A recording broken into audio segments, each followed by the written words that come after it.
안녕하십니까, 보험자들입니다. 같은 값이면 다홍치마. 생부사들이 갑자기 단기납 종신보험다 경영인 정기에 몰두하고 있습니다. 그 이유가 뭘까 저희가 한번 취재해봤습니다. 최근에 이제 경영인 정기 보험 판매량이 급속히 증가를 하고 있습니다. 올해 6월에 한 60억 정도 됐는데 8월에는 106억까지 한 75% 이상 치솟았다고 합니다.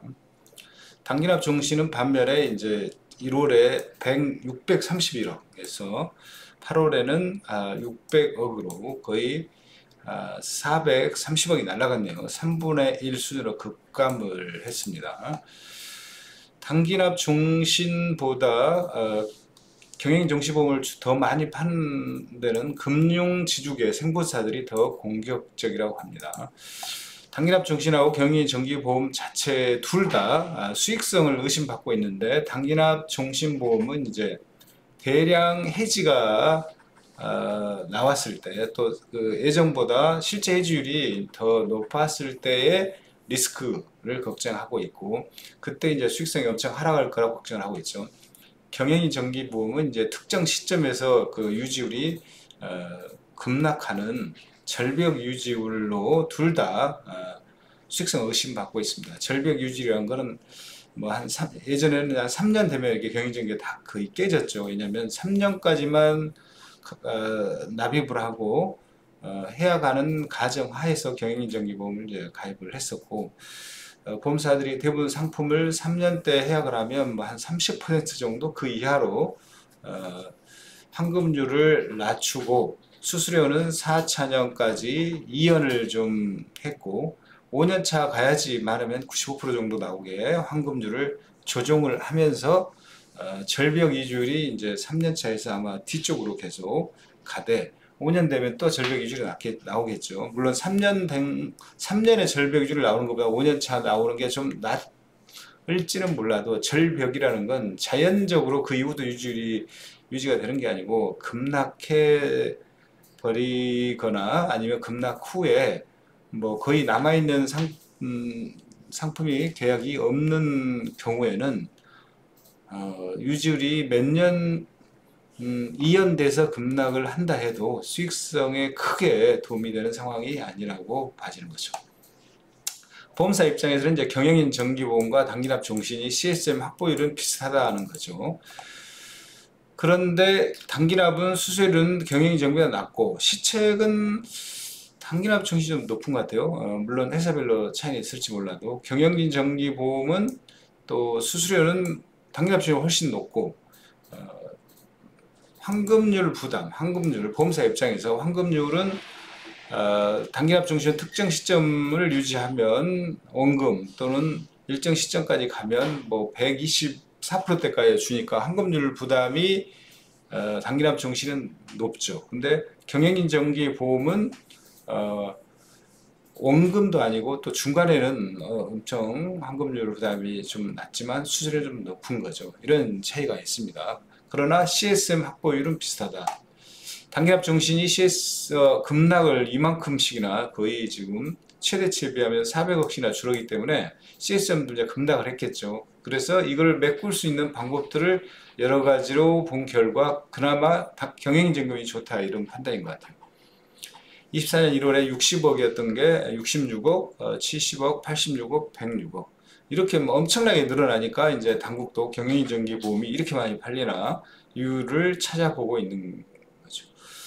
판매량이 75% 이상 상승한 경영인정기보험의 주력 판매사는 원래 삼성과 하나였는데, 지금 KB라이프, 신한라이프가 더 공격적이라고 합니다. 아무래도 KB라이프는 단기납 종신을 이제 팔지 않죠. 어떻게 보면 단기납 종신의 원조가 KB라이프인데 7년의 약속 상품에 아마 장기차 유지율이 많이 안 좋았기 때문에 회사 손익에 좀 도움이 안 된다 판단을 해서 단기납 종신을 여기는 판매를 하지 않죠.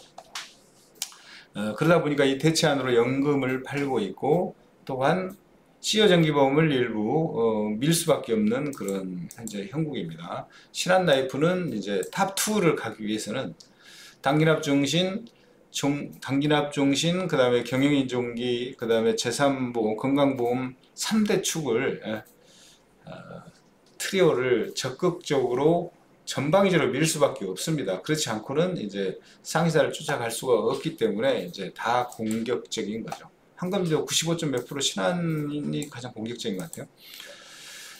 또 신한과 KB라이프는 경쟁 관계에 있기 때문에 특히 아까 얘기했던 것처럼 단기납 종신 라인업이 없는 KB라이프는 또 보장성 보험에서 특히나 경영정기보험을 밀지 않을 수가 없을 것으로 보입니다. 8월에 이제 106억 중에 KB라이프가 35, 33%, 하나가 21%.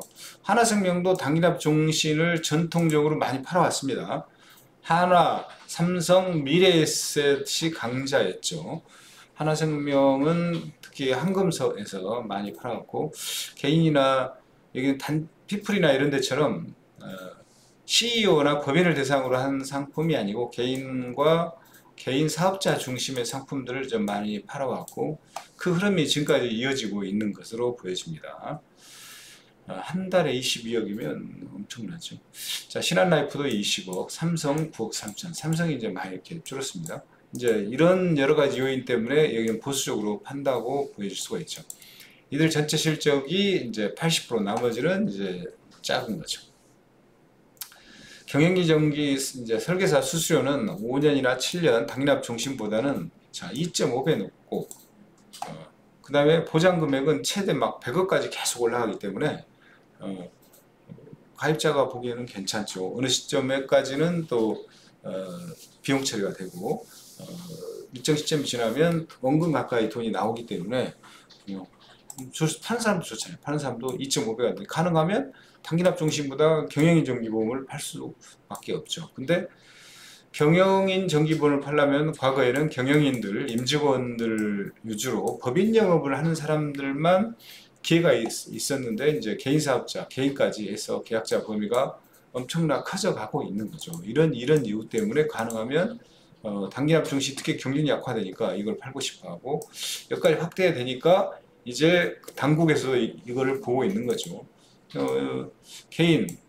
또 개인 사업자는 손비 처리가 안 되잖아요. 손비 인정이 안 되기 때문에 이거에 대한 세제 혜택이 없는 데 있는 거에 대한 좀 잘못된 설명, 그래서 불판 이슈가 있는 거하고, 또 하나는 이걸로 이해가 안 가잖아요. 세제 혜택도 없는데 왜 많이 팔까? 뭔가 문제가 있는 거 아니냐 해서 여기서 이제 취득자 작성 계약도 의심하는 그런 상황입니다. 특히 이제 개인은 이제 불판, 특히 법인세 이제 그 비용 처리해서 법인세 효과를 개인은 설명할 길이 없겠죠. 근데 아마 개인 사업자들도 법인세 절감 효과가 있다, 이렇게 설명할 여지가 있는 거죠.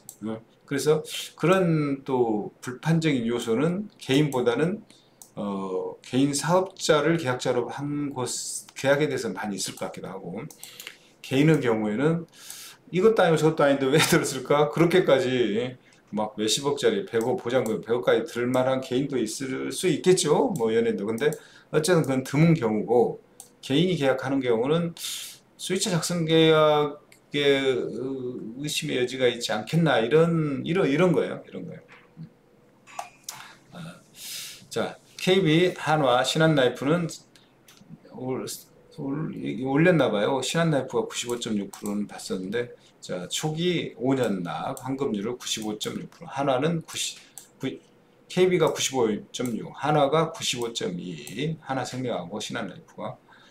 그 다음에 시책도 400%까지. 400%면 거의 단기납 종신이랑 이용이 유사하네요. 최근에 더 올렸나봐. 그리고 또 이달에는 이제 추석 연휴도 있고 쉬는 날이 많기 때문에 단기에 이제 계약을 늘리려면, 특히 이제 FOP들을 푸시하기 위해서는 이제 이런 상품들, 수수료가 높은 상품들이, FOP도 짧은 거의 연휴가 있어서 일주일 정도 가까이 4일 이상 쉬어야 되잖아요. 그럼 영업사 떨어지고 그러면 FOP들 수입에 부담이 있는 거잖아요.